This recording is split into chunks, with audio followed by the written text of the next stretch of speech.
Ezequias fez o que era certo aos olhos do Senhor, como o seu antepassado Davi. Removeu os santuários idólatras, quebrou as colunas sagradas e derrubou os postes de Azerá. Despedaçou a serpente de bronze que Moisés havia feito, pois os israelitas queimavam incenso para ela. A serpente de bronze se chamava Eustã. Ezequias confiava no Senhor, o Deus de Israel. Não houve ninguém como ele entre os reis de Judá, nem antes e nem depois. Ezequias se apegou ao Senhor, não se afastou dele e teve o cuidado de obedecer a todos os mandamentos que o Senhor tinha ordenado por meio de Moisés. Assim, o Senhor estava com Ezequias e ele era bem sucedido em tudo o que fazia. Amém? Só isso, pode assentar. Por que eu escolhi o trecho de Ezequias? Porque vocês vão ver nessa noite que tem muita semelhança com a história que eu vou contar para vocês aqui, né? Ezequias, pelo que nós lemos, a gente percebe que Ezequias, ele era um homem que temia ao Senhor. Ele fazia tudo conforme o Senhor havia ordenado. Ele procurou agradar a Deus com toda a vida dele. Mas Ezequias também passou por momentos difíceis. E aí, durante o meu processo, no meu tratamento, eu descobri que filho de Deus, amigo de Deus, pessoas que procuram fazer tudo conforme a vontade do Senhor, não está isento de passar por tribulações, não está isento de passar por momentos difíceis e de chorar, porque os amigos de Deus também sofrem. Jesus foi o maior exemplo. Ele sofreu até suar gotas de sangue e morreu na cruz. E eu não sou melhor do que o meu Salvador. Quem sou eu? Por isso eu escolhi a mensagem de Ezequias, porque vocês vão ver como que ela se parece com a minha história. Ezequias era filho do rei Acaz. O rei Acaz era um rei muito perverso. Ele quebrou todos os utensílios da casa do Senhor. Ele mandou fechar todos os templos e edificou altares aos ídolos em cada esquina. Ofereceu o próprio filho dele em sacrifício. E ele reinou 16 anos, provocando a ira do Senhor. Só que Acaz teve um filho, que foi Ezequias. E Ezequias já fez tudo o contrário que seu pai fez. Quando Ezequias assumiu o trono, Ezequias, ele foi considerado um dos melhores reis. No primeiro ano do reinado dele, a primeira coisa que ele fez foi abrir as portas do templo. E ele restaurou a edificação dos louvores e da adoração a Deus. Ele restituiu o hábito das ofertas, dos dízimos, da adoração. Ele purificou o templo, tirando dali tudo que desagradava a Deus, toda imundície, toda impureza. Ezequias removeu durante o seu reinado. Ele foi justo e também ele quebrou os postes da deusa Azerá. Despedaçou a serpente que Moisés havia edificado lá no Egito, no deserto, quando o povo estava morrendo pela picada da serpente. Moisés construiu uma serpente a mandado de Deus, e quando o povo olhava para aquela serpente, ele ficava curado. Porém, agora, no reinado de Ezequias, aquela serpente havia se tornado um instrumento de adoração. Então Ezequias destruiu aquela serpente. Ele fez de tudo para que o Senhor o abençoasse, o Senhor prosperasse o seu reinado. E apesar de tantos feitos, apesar de ser um homem temente ao Senhor, Ezequias enfrentou momentos difíceis. A casa de Ezequias estava uma desordem. E aí você entende isso quando você lê um pouquinho mais para frente do trecho que a gente leu. Quais que são os prejuízos de ter uma casa em desordem? Nós que somos donas de casa, gostamos da casa limpa, arrumada, cheirosa, mas existem desvantagens quando a nossa casa está muito bagunçada. Eu confesso para vocês que eu sou muito bagunceira, mas eu piro com a minha bagunça, eu fico louca para arrumar ela. E vou falar para vocês quais são os prejuízos de uma casa desarrumada. Eu pesquisei muito, gente, para falar isso para vocês, viu? Mas a casa desarrumada, ela gera estresse naquela pessoa que habita naquela casa.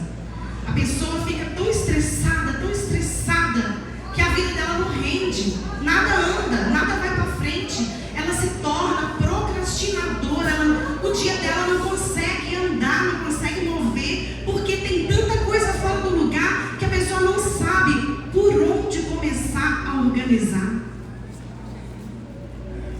Isso é uma das desvantagens. Uma casa em desordem, ela gera ansiedade. Quem mora numa casa desordenada tem dificuldade de concentração. Não consegue concentrar. É tanto trem fora do lugar, tanta tralha, tanta coisa, que a pessoa tem dificuldade de se concentrar numa tarefa. E a casa em desordem também gera conflitos na família.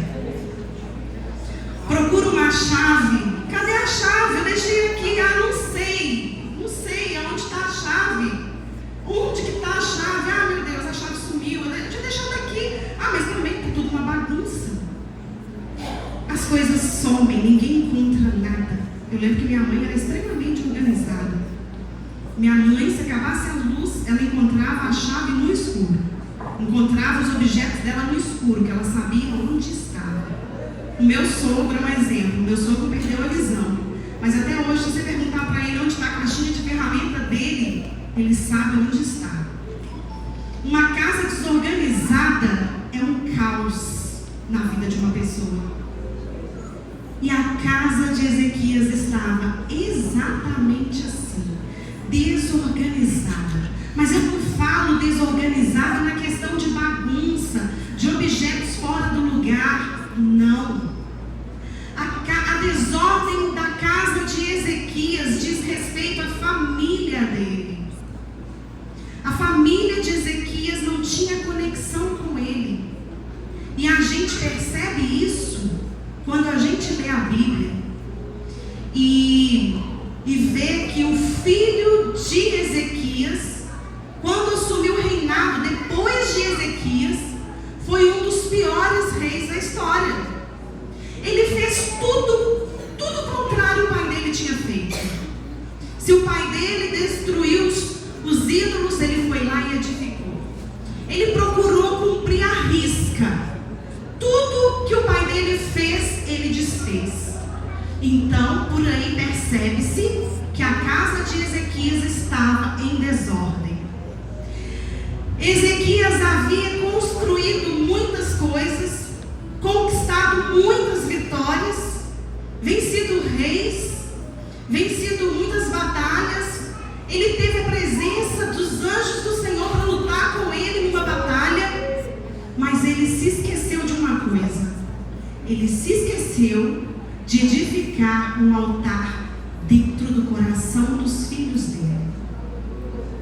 E isso é muito sério, porque muitas das vezes nós fazemos tudo conforme a palavra do Senhor, viemos para a casa do Senhor, mas deixamos os nossos filhos, a nossa casa, de qualquer maneira nos preocupamos com os nossos filhos. E esse foi um dos maiores erros do rei Ezequias. Não cuidar da sua casa. Deixar sua casa em desordem.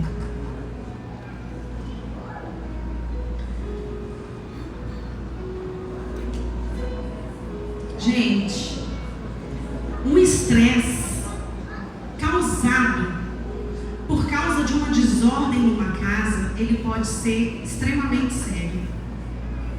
A Bíblia conta que Ezequias tinha uma doença que era mortal. A Bíblia não fala, mas eu sou muito curiosa e eu fui pesquisar. E a doença do Ezequias era no estômago.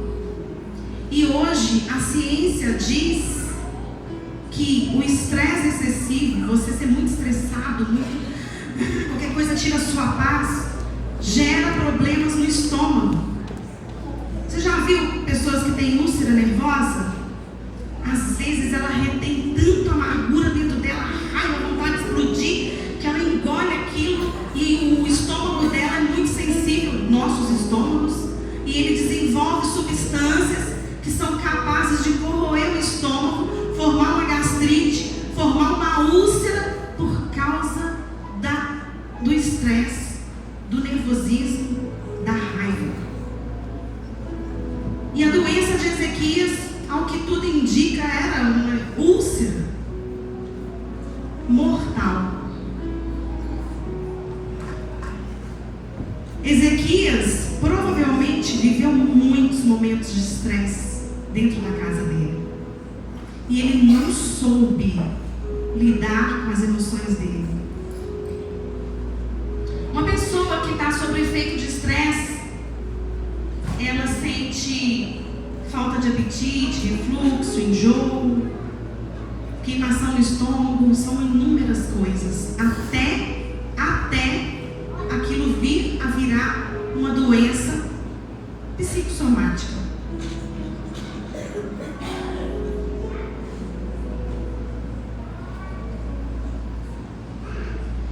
E quando Ezequias estava passando por essa enfermidade, de repente ele, talvez, não sei, mas ele era rico, ele era rei, ele deve ter gastado muito dinheiro para que ele ficasse curado daquela enfermidade. Talvez ele procurou os melhores médicos da época, mas de repente chega na casa dele o profeta de Deus, Isaías, enviado pelo Senhor, e diz para ele o seguinte: Ezequias, coloca a sua casa em ordem, porque você vai morrer e não vai viver. Gente, como é doloroso ouvir isso da boca de uma pessoa, principalmente se tratando de um recado enviado pelo próprio Deus. Eu imagino o que Ezequias sentiu naquele momento. A Bíblia diz que Ezequias virou para a parede e chorou e orou ao Senhor. Virar as costas para as paredes nos fala sobre virar as costas para o mundo e se voltar para o Senhor. Ezequias fez uma decisão muito importante naquele momento. Porque, irmãos, quando a gente descobre que está com uma doença que pode te matar, nada mais faz sentido para você. Você não tem tudo aquilo que te empolgava e te fazia ficar feliz, desaparece. Porque você não sabe quanto tempo você tem de vida. E eu acredito que Ezequias ficou apavorado. Ele tinha um tempo para colocar a casa dele em ordem. E ele chorou, orou e clamou ao Senhor com toda a força da alma dele. E a Bíblia conta que antes do profeta sair da cidade, Deus falou com Isaías: volta lá na casa de porque eu tenho um recado para ele. Glória a Deus. E Isaías voltou. Quando Isaías chegou lá, Deus disse: estou te dando mais 15 anos de vida. Gente, mas essa palavra não ficou assim vazia. Deus deu mais 15 anos de vida, mas Deus deu também um sinal para Ezequias. Irmãos, Deus disse para ele: o relógio de Acaz vai retroceder 10 graus. E você vai ser curado e vai viver por 15 anos. Ezequias recebeu a maior oportunidade da vida dele. Ele teve um tempo para se consertar com tudo que ele precisava. Mas Ezequias não soube aproveitar o tempo que ele tinha. Quando ele recebeu lá mensagens do rei da Babilônia, que era povo que não temia ao Deus, nosso Deus, ele ficou empolgadinho e ele quis mostrar tudo o que havia no reino dele. Tudo. Ele mostrou todas as riquezas. Ele abriu o palácio para eles e mostrou tudo o que havia ali. E Deus disse para Ezequias: o que foi que o rei da Babilônia viu na sua casa? E Ezequias disse: ele viu tudo que eu tinha, tudo. Então Deus disse: pois tudo que você tem será levado, tudo será confiscado, e os seus filhos serão feitos eunucos. Eunucos é aquelas pessoas que servem no palácio como escravos e que são castrados e não podem gerar filhos. Só que Deus disse para Ezequias: tudo isso vai acontecer, Ezequias, não durante o seu reinado, mas depois que você morrer. E Ezequias respondeu: é boa essa palavra. Irmãos, eu não consigo entender como que um pai consegue se alegrar e dizer que essa palavra é boa, quando o filho está sobre um castigo que ele provocou. Eu não consigo entender o que se passava na família de Ezequias, que ele não conseguia sentir amor pelos próprios filhos. Porque se alguém falasse assim: Raquel, você teve câncer, seus filhos estão condenados a ter câncer, irmãos, eu já estou orando para Deus anular na vida dos meus filhos toda a maldição, que seja hereditária, que seja o que for. Como que Ezequias fala que é boa essa palavra? Havia algo na família de Ezequias, uma amargura, a casa estava realmente em desordem, e Deus deu tempo dele consertar, mas ele não consertou. E uma prova é que o filho dele se tornou um dos piores reis de Israel. Fez tudo o contrário que o pai tinha feito.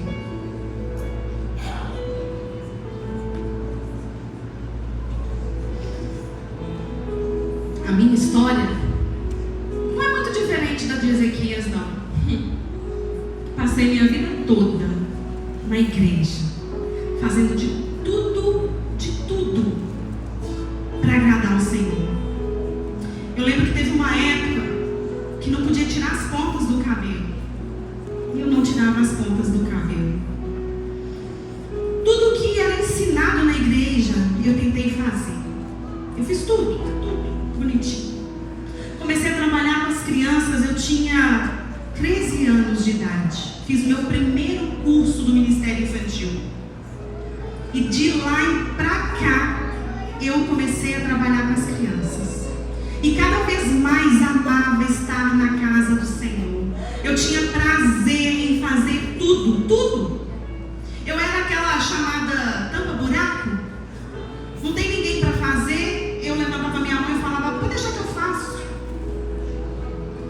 Ah, estou precisando de alguém para fazer tal coisa. Nossa, ninguém quer fazer. Não, eu faço. E Deus me usou muito assim. Eu fazia tudo tudo isso pensando que eu estaria protegida por Deus. Eu sou uma menina boazinha, faço tudo certinho e Papai do Céu não vai me castigar. Ele não me castigou mesmo. Mas não é bem assim que funciona. Porque a Bíblia fala que o sol brilha para os bons e para os maus, né? A chuva vem na casa dos bons e na casa dos maus. E a doença vem também na casa dos bons e na casa dos maus. E então eu tive também muitas vitórias, assim como Ezequias. Hoje eu tenho ex-alunos que são missionários, que são pastores, evangelistas.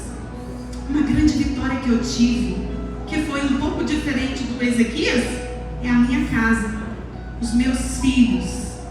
Eu coloquei no coração deles amor e temor ao Senhor. Que hoje os meus filhos, quando eu começo a perder a fé, meu filho me confronta e fala: mãe, cadê aquela mãe que me ensinou que Deus faz? Meus filhos, né, cresceram. Minha filha formou já, casou. Para mim é um grande triunfo. Meu filho está fazendo faculdade também, já está de casamento marcado. Glória a Deus. Eu tive muitas vitórias. Mas eu esqueci de colocar a minha casa em ordem. Não a casa que a gente mora, mas a casa que é morada do Espírito Santo. Aqui dentro estava uma bagunça. Porque eu não soube lidar com as emoções quando eu perdi o meu pai para o câncer de próstata. Doeu mais em mim, eu acho, do que nele. Porque eu hoje estou no lugar de paciente, mas eu já estive no lugar do acompanhante. E eu digo para vocês, o lugar do acompanhante me doía muito mais do que quando eu estou passando pelo processo. Eu sofri. Não soube lidar com a morte do meu pai. Aqui dentro estava uma bagunça. Uma bagunça. E aí, irmãos, eu, em 2023, próximo ao casamento da minha filha, eu achei um carocinho na minha mama, do tamanho de um grão de ervilha. E esse carocinho, eu olhei aquilo, eu sempre tive muito medo de ter câncer de mama, mas eu falei assim: tirar esse negócio da minha cabeça. Uma médica falou pra mim: não, minha filha, tem gente que vai ter esses problemas que vocês têm na mama, que é microcalcificações, por a vida toda e nunca vai virar um câncer. Aí, quando ela me falou isso, eu parei de ter medo de ter câncer. E aí, quando eu achei um caroço duro, igual um grão de feijão, do tamanho de uma ervilha na minha mama, eu pensei: caroço esquisito, será que isso é câncer? E aí eu pensei: não, tirar isso da minha cabeça, não é nada não. Não fui no médico, não cuidei da minha casa. E aí, passou alguns meses, próximo do casamento da minha filha, eu fui no médico. E quando eu cheguei lá, que eu mostrei os exames, mamografia, ultrassom. Quem já fez aqui esse ano? Levanta a mão, deixa eu ver. Poucas pessoas. Pode fazer mamografia. Fiz a mamografia, fiz a ultrassom, o médico olhou e falou: tudo bem, Raquel, tá ótimo. Seus exames estão uma beleza. Deita lá que eu quero te examinar. Irmãos, na hora que eu deitei, que o médico pôs a mão na minha mama, o semblante dele mudou. Mas eu, bobinha, super positiva, pensando que, não é nada não, o médico é sério. Estava lá assim, toda ingênua. Então o médico virou para mim e saiu do consultório, sumiu. Depois ele voltou. Quando ele voltou com um tubinho assim. E ele disse para mim assim: Raquel, tá saindo um líquido aí na sua mama. Aí eu virei para ele e falei assim: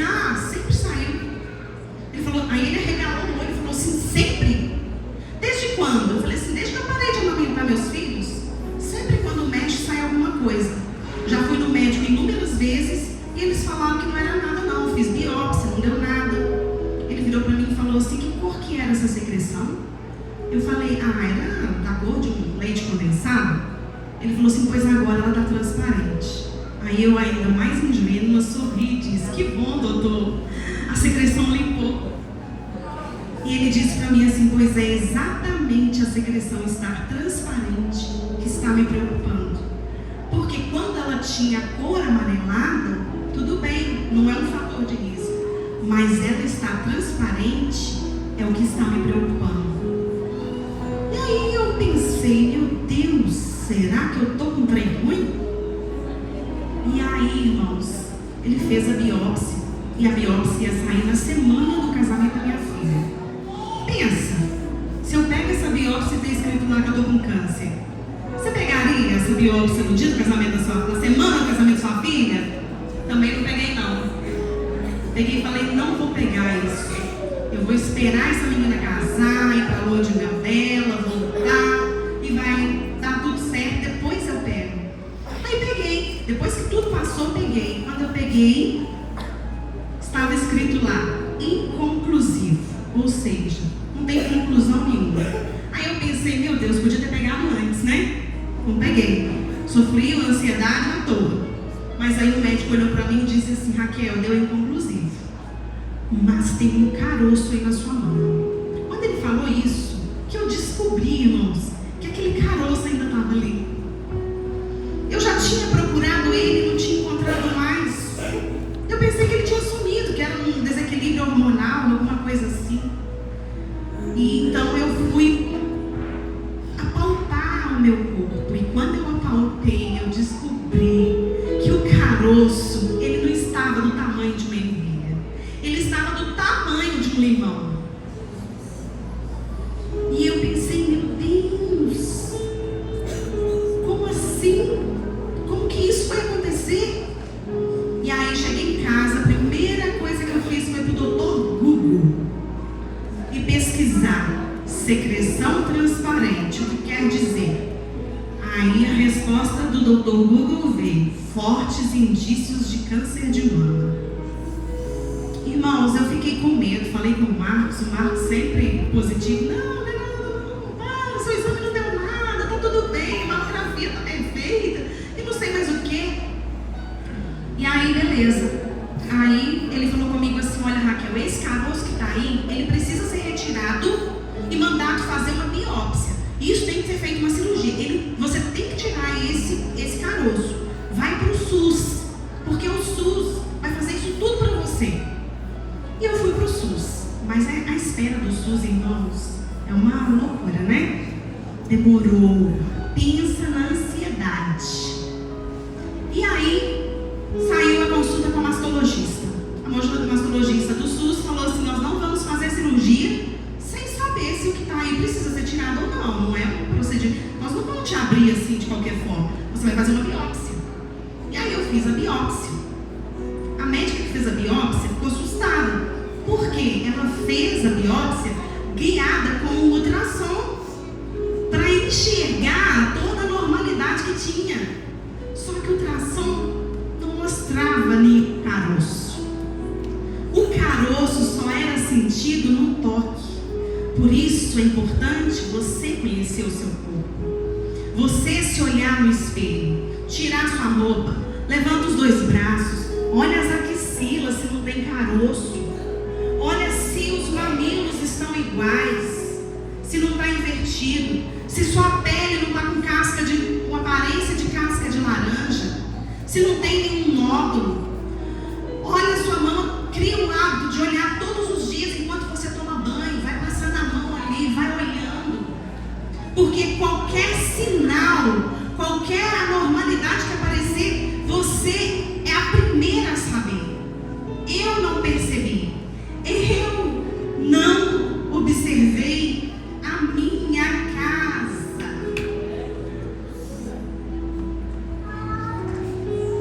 E aí, quando fez a biópsia, o resultado saiu no dia... Peraí que eu vou olhar aqui, irmãos, que a memória é só Deus. Dia 14/7/2023, saiu o resultado da biópsia. Sabe quando parece que o seu chão desabou? Desapareceu debaixo do seu pé? Você está num espaço assim flutuando? Assim assim eu me senti. Só que diferente de Ezequias, eu não pude virar para a parede e chorar, porque eu tinha que ministrar naquele dia numa igreja para umas crianças lá em Jardim das Rosas, numa EBF. Eu não me permiti chorar. Eu fiz a minha primeira oração, porque eu estava aflita. Eu pensei assim, como que eu vou pregar se eu estou morrendo?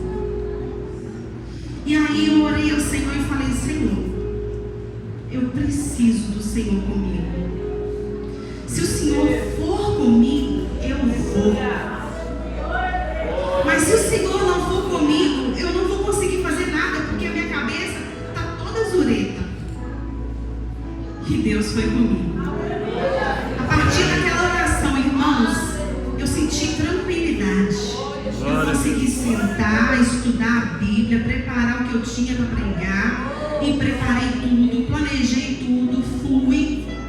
Não estava feliz, mas eu estava sob controle emocional, igual eu estou aqui.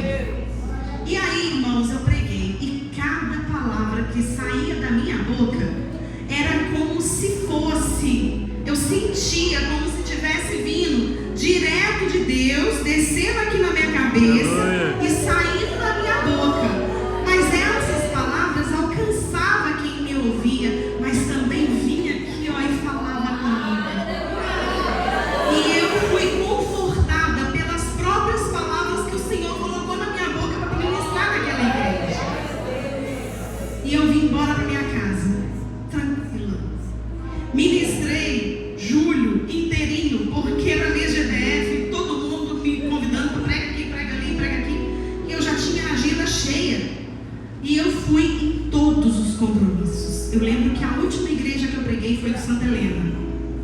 Ali naquele dia eu comecei a ficar mal.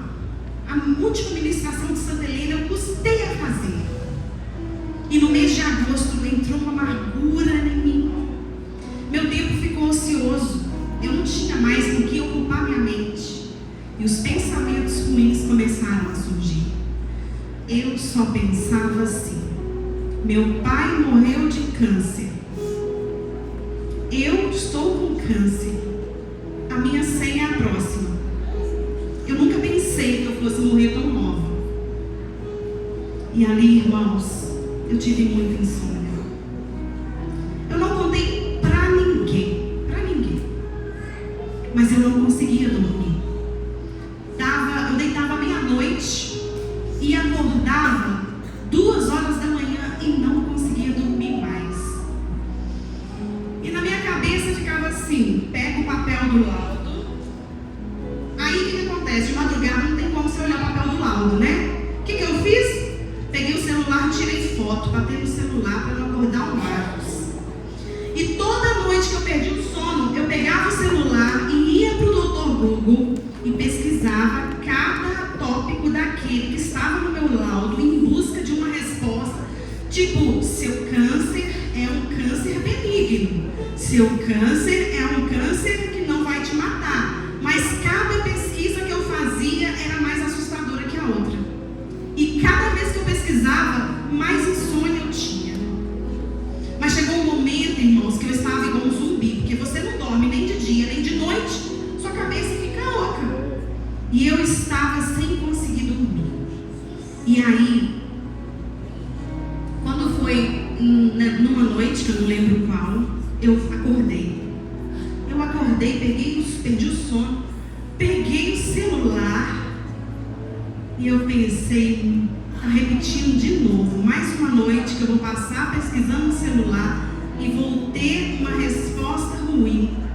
Então, irmãos, eu falei o seguinte: hoje eu vou fazer diferente. Hoje eu vou orar. E ali eu fechei os meus olhos e falei: Senhor, eu estou com tanto medo. Senhor, eu estou ansiosa. Eu acho que eu vou morrer. Eu não sei quanto tempo eu tenho de vida. Pai, a sua palavra diz que era para nós lançarmos no Senhor as nossas ansiedades. Oh Jesus, eu não consigo dormir, eu estou tão cansada, me ajuda. Senhor, leve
virou pro canto, chorou.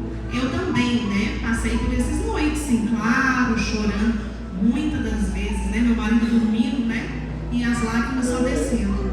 E aí, eu gostaria de ler para vocês um salmo, que é o que eu senti antes do Senhor levar minhas ansiedades, tá? Que diz assim, ó, Salmo 116: os cordéis da morte me cercaram, e angústias do inferno se apoderaram de mim. Encontrei aperto e tristeza. Então, eu fiz o que eu fiz, né? Invoquei o nome do Senhor, dizendo: ó Senhor, livra minha alma. Piedoso é o Senhor e justo. O nosso Deus tem misericórdia. Aleluia. Então o tempo foi passando e eu senti essa tranquilidade, o sono e tudo, mas ao mesmo tempo eu continuei achando que eu ia morrer. E eu comecei a me preparar para a minha morte. Eu me velei, chorei a minha morte, me vi no caixão. Sou dramática? Sou. Faz parte do meu temperamento. Chorei mesmo. Chorei, tadinho de mim, vou morrer. Tadinho dos meus filhos, tadinho da minha mãe, tadinho do meu marido. Comecei a criar planos, irmãos, planos, para que a minha família vivesse sem sofrer sem mim. Vê que absurdo. Em vez de eu pensar em mim, eu estava pensando neles. E aí, chegou um momento que eu falei assim: meu pastor, mas a Marilane precisa saber disso, porque eles são meus pastores, né? Eu preciso contar para o meu pastor. Meu pastor precisa saber.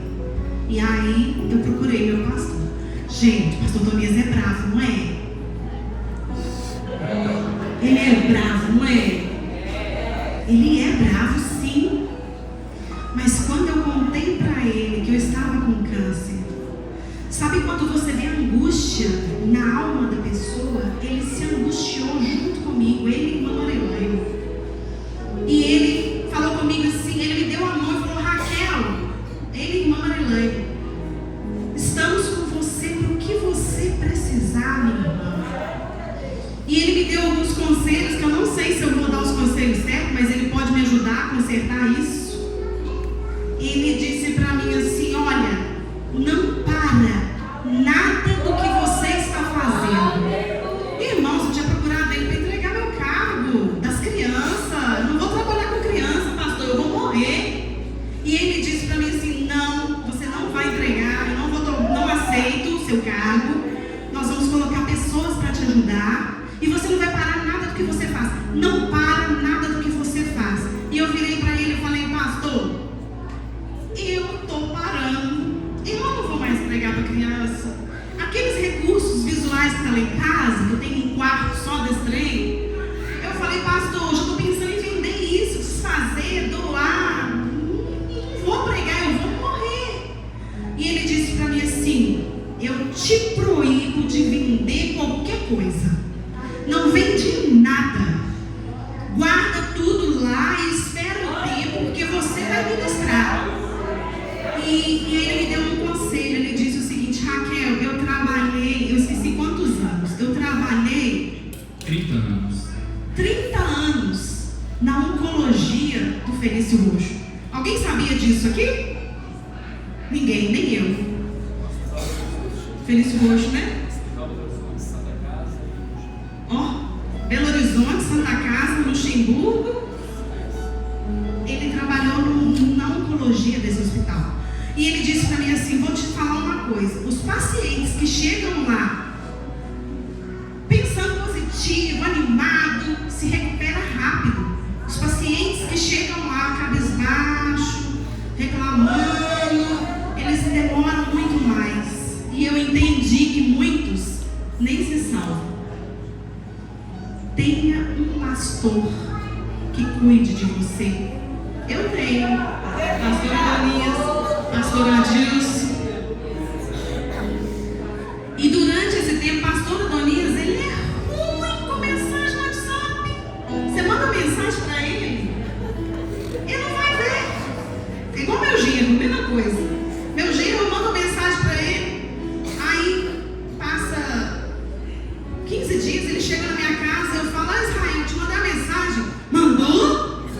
Rude, WhatsApp, Israel. Oh, desculpa, não vim não, vou te responder. Agora não precisa não, me responde aqui. Pastor Adonias é mais ou menos a mesma coisa. Você manda mensagem para ele, não vê. E aí, você fica lá um tempão esperando, mas ele não vê. Mas depois que eu estava doente, se eu mandasse um oi, pastor, imediatamente, oi, irmã Raquel, tá tudo bem? Como que tá as coisas? Precisa de alguma coisa? Como que tá indo o tratamento? E cuidou de mim, em oração, em conselhos, em tantas coisas. Mas aí, irmãos, contei pra ele, né? E ele falou, não para. Mas na minha cabeça, eu tô olhando aqui que eu já passei do horário. Na minha cabeça, eu pensava, eu saí da igreja, eu fui a última a sair da igreja, que eu fiquei conversando com ele, bem ali onde tá minhas cunhadas por ali. E na minha cabeça eu pensava assim, será que o pastor tem razão? Eu acho que o pastor tá ficando doido. Mas será que eu vendo? Será que eu guardo? O que será? Irmãos, e nós fomos numa pizzaria, aquela pizzaria que tem aqui, SPMG, sei lá. SP. Tem uma pizza gostosa, né? Nós fomos lá. E aí a gente estava no andar de cima. Logo depois que eu conversei com o pastor. E aí, eu estava com muito medo ainda, né? Mas aí, o que acontece? Eu desci, nós comemos a pizza no andar de cima, descemos a escada, o Marcos foi com o amigo dele pagar a pizza lá no caixa. E eu fiquei assim, distante, esperando, sozinha. E aí eu vi que tinha uma mulher que estava me olhando. Essa mulher me olhava assim, de cima e embaixo. E eu incomodada com aquilo. E eu falei, Senhor, tem misericórdia. O que essa mulher está orando? Será que eu estou feia? Será que eu estou bonita? Será que tem que entrar comigo? Aí eu olhei para ela, ela cochichou com uma pessoa que eu acho que é o marido. E aí os dois começaram a me encarar. Eu falei, misericórdia. Aí eu falei, vou sair daqui. Fui lá para fora dessa tal pizzaria, que quem conhece entende bem do que eu estou falando. E em frente a essa pizzaria tem uma rua. Nosso carro estava estacionado nessa rua, de frente à pizzaria, de forma que quando você liga o farol, acende lá dentro da pizzaria, né? Nosso carro estava ali. E aí nós fomos pro carro. E de repente o Marcos vira para mim e fala assim, Raquel, estranha aquela mulher? Olha como é que ela está andando. Olha como é que ela vem. Parece que ela está com uma pressa. Era a mulher que estava me encarando. E eu virei para ele e falei assim, pelo jeito que ela está andando, ela deve ter esquecido uma panela no fogo, chapinha ligada, ou talvez o carro dela está parado por aqui, esqueceu o celular dentro do carro, alguma coisa assim. Irmãos, essa mulher vem marchando com uma pressa, parou na janela do meu carro, do meu lado, e disse na minha janela assim, Deus manda te dizer que está vindo uma grande tempestade para cima de você, mas Ele manda dizer, conselho, ela repetiu o conselho do pastor Adonias, não para, não olha para trás, vai em frente, porque o Senhor está com você. E aí ela falou só isso, ela não perguntou nada, ela só falou isso, virou as costas. E sabe quando a pessoa vai andando assim, tranquila agora? Sabe, é difícil, eu entendo o que essa mulher sentiu, porque é muito fácil você chegar e entregar uma profecia assim, Deus vai te prosperar, o Senhor é contigo, Deus vai te fazer próspero, mas falar assim, vai vir uma tempestade sobre você, é muito difícil entregar uma mensagem como Isaías entregou para Ezequias. Coloque a sua casa em ordem, porque você vai morrer. Graças a Deus, a minha profecia foi diferente da de Ezequias. E aí, naquele momento, eu entendi que o Senhor estava.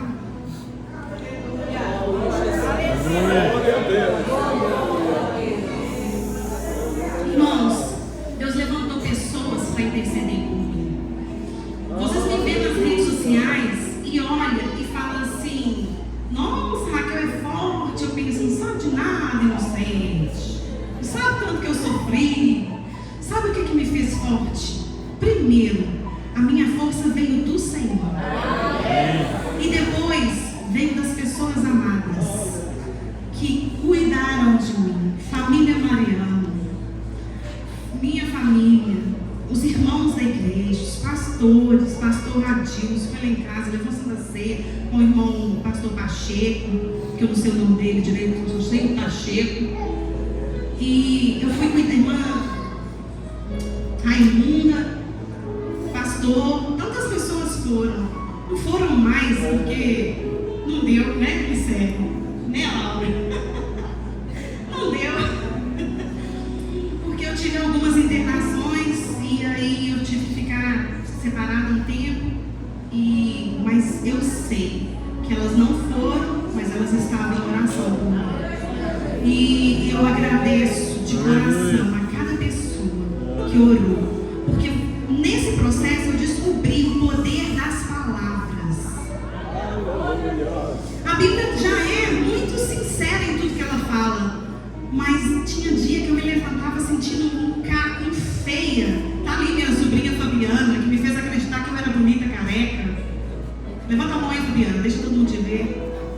Ela me fez acreditar que eu era careca.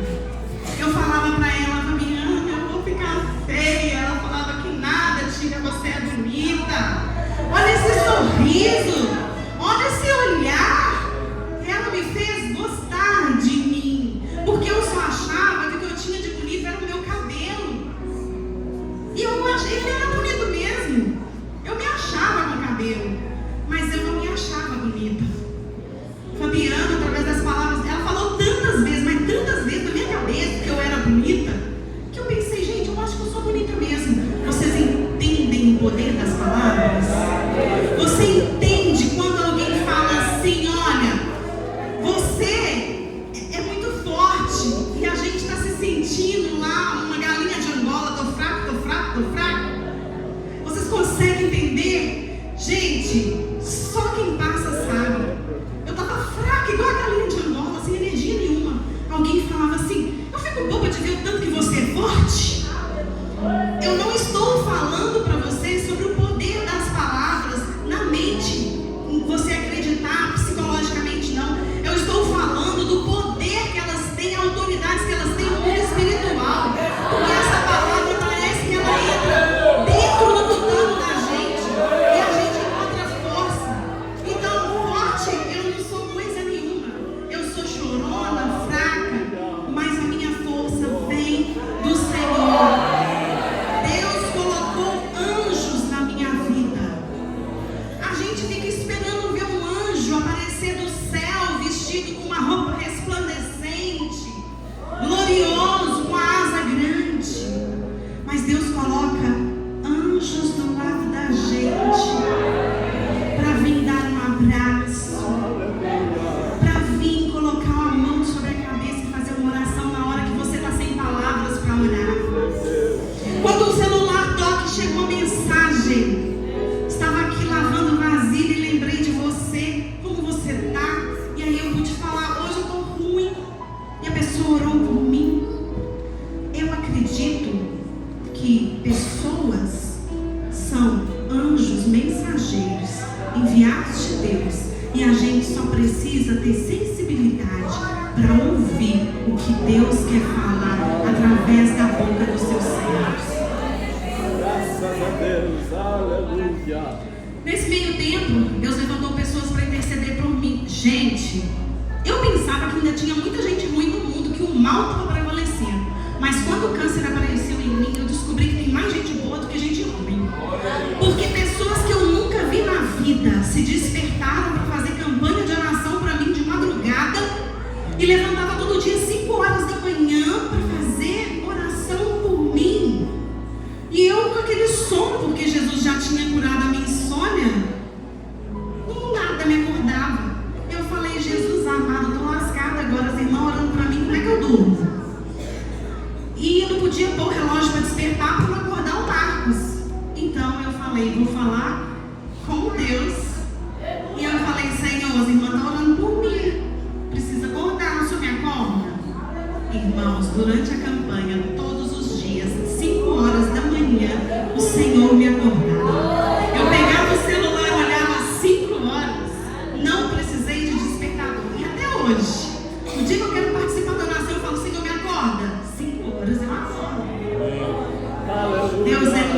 Glória a Deus. O Senhor, Ele é o melhor amigo. Ele é o amigo mais chegado nas horas incertas. O amigo presente. Aquele que enxuga a sua lágrima quando você está sozinho na escuridão da noite. Aquele que te carrega no colo quando você está sem força para caminhar. Vale a pena servir esse Deus.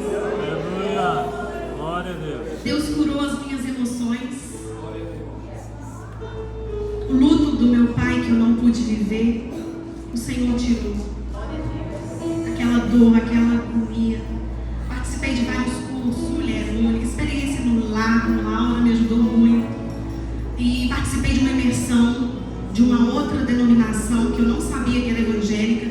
Chegando lá, eles me acolheram, eles me abraçaram, eles choraram comigo, me ungiram, fizeram uma roda em volta de mim, e ali cada um profetizava uma palavra de cura na minha vida. E depois me abraçaram, como um sanduichão, todo mundo em volta. Irmãos, eu me senti, eu chorei como uma criança no colo do pai, e ali eu me senti amada e cuidada por Deus. Vamos correr. Veio a quimioterapia e foi uma fase muito difícil. Durante a quimioterapia, eu fiquei muito fraca. No início eu fiquei bem, depois eu tive umas recaídas, tive algumas internações. E teve minha mãe, né, por ter perdido meu pai e não ter superado a perda até hoje. A minha mãe, todos os dias, ela olhava para mim e falava assim: Raquel, seu pai morreu com essa doença, agora você está com isso. Eu estou achando que Deus esqueceu de nós. E eu falava: que esqueceu nada não, mãe, Deus está cuidando de nós, eu estou fazendo um tratamento, e é isso, e aquilo, e não sei o quê. Só que teve um dia que eu estava me sentindo feia, careca, desbotada, sem sobrancelha, sem cílios, e minha mãe naquela reclamação na minha cabeça, e eu levantei mal-humorada, e ela virou para mim e disse assim: Raquel, tô achando que Deus esqueceu de nós. Naquele momento eu estava tão assim, mal, que eu virei para ela e falei assim: é mesmo, Deus esqueceu de nós. Irmãos, eu acreditei nisso de verdade. Naquele momento eu acreditei que Deus tinha esquecido de nós. E eu falei para ela assim: é mesmo, a senhora tem razão, Deus esqueceu de nós. Aí ela assustou, porque eu sempre falava: não mãe, não mãe. Aí ela olhou assim para mim: não é? Eu falei: é. E aí, irmãos, não demorou nem 15 minutos, bateu campainha lá na casa da minha mãe. Quando eu vou atender, um senhor, que ele me diz assim: aqui, eu estava lá em casa orando, eu estou aqui na casa da minha irmã, aqui de frente, eu sou lá do Espírito Santo, mas Deus mandou vir aqui orar por vocês. Você aceita uma oração? E eu disse: mãe, Deus não se esqueceu de mim. Irmãos, passei pela cirurgia, fiz mastectomia total, e a cirurgia foi um sucesso, deu tudo certo, sarei assim. Se você me perguntar hoje se fazer uma mastectomia total dói, eu vou te falar: não, dói nada. Só que eu tenho amigas que estão morrendo de dor na mastectomia total, mas eu não senti dor nenhuma. Aleluia, Deus. Falei com o Marcos: amor, parece que eu estou anestesiada até hoje. Ele falou: a anestesia já acabou há muito tempo. Eu falei: mas eu não estou sentindo dor. Ele falou: graças a Deus. E sarei. Só que teve uma coisa que me deixou muito mal. Quando eu tirei o curativo do sutiã, que eu olhei o resultado da cirurgia, eu fiquei em choque. Eu não esperava que fosse ficar daquela forma, mas ficou muito duro. E ali eu comecei a chorar. Mas vocês lembram dos anjos? Que Deus sempre envia anjos? Deus mandou, incomodou os anjos lá, que sabia que eu ia estar passando por aquela coisa ruim. E as pessoas lá na casa delas, né? 7 sobrinhas, tá? 2 estão aqui, as outras não vieram não. Mandaram para mim uma cesta maravilhosa de café da manhã. Gente, eu saí do banheiro com o olho cheio de lágrimas, sentindo feia, faltando um pedaço, horrorosa. Quando eu olho o Marcos com uma cesta, eu: que é isso? Ele falou: as meninas mandaram para você. Eu não sabia se eu chorava, se eu ria, mas naquele momento eu senti o cuidado de Deus através daquelas lágrimas. E aí eu resolvi mandar mensagem para agradecer. Mandei uma por uma. E aí, quando eu dei mensagem para uma, a Jéssica, filha da Márcia, que está ali, eu falei com ela assim: Jéssica, essa sexta chegou numa boa hora, porque eu estou muito triste. Eu fiquei com uma cicatriz horrível. E ela disse para mim assim: olha só, você precisa ser sensível para ouvir a voz do Senhor através da boca das pessoas. E ela disse para mim assim: titia, essa cicatriz só mostra que você é muito forte. Tenha orgulho dela. E ali, essa frase que ela falou ficou na minha cabeça e me ajudou a ressignificar essa situação e parar de importar com isso. Continuo com a mama feia da mesma forma, mas hoje isso não me incomoda mais, porque hoje eu sou uma vitoriosa. Ezequias ganhou 15 anos. Eu não sei quantos anos eu ganhei do Senhor, mas eu quero viver o tempo que eu tiver como se fosse meu último dia. Eu quero viver tudo que o Senhor tem para mim. E eu quero te perguntar: quanto tempo você está dando para o Espírito Santo habitar dentro de você? Quando você cuida do seu corpo, da sua saúde, você está prolongando o tempo que o Espírito Santo de Deus está agindo aqui na terra através da sua vida. Então, cuide-se, ame-se, toque-se, porque o câncer de mama, ele é 90% dos casos que são descobertos, é descoberto pela própria mulher através do toque. Não é o médico que descobre, é a própria mulher. Pode preparar o vídeo aí, irmão? Então, faça o autoexame. E aqui, ó, homens também. Vocês também precisam se tocar, porque homem também tem câncer de mama. Infelizmente, homem também passa por isso. Claro que a porcentagem é muito menor do que a de mulheres, mas vocês também precisam se tocar, observar qualquer anormalidade no corpo de vocês, viu? Em nome de Jesus, eu não quero que ninguém precise passar pelo que eu passei. Então, vigie a sua casa, que é o seu corpo, templo do Espírito Santo. Pode soltar o vídeo, se puder. Uma parte dele vocês vão ouvir, outras vocês vão ter que ler. Eu vou tentar ler para ajudar vocês, porque talvez...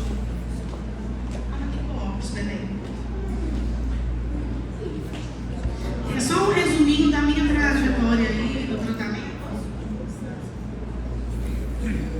Tá dando certo, não, ô Jesus? É só o vídeo, Senhor. Vai dar não? Oh, que pena. Depois eu mando no grupo. Tá?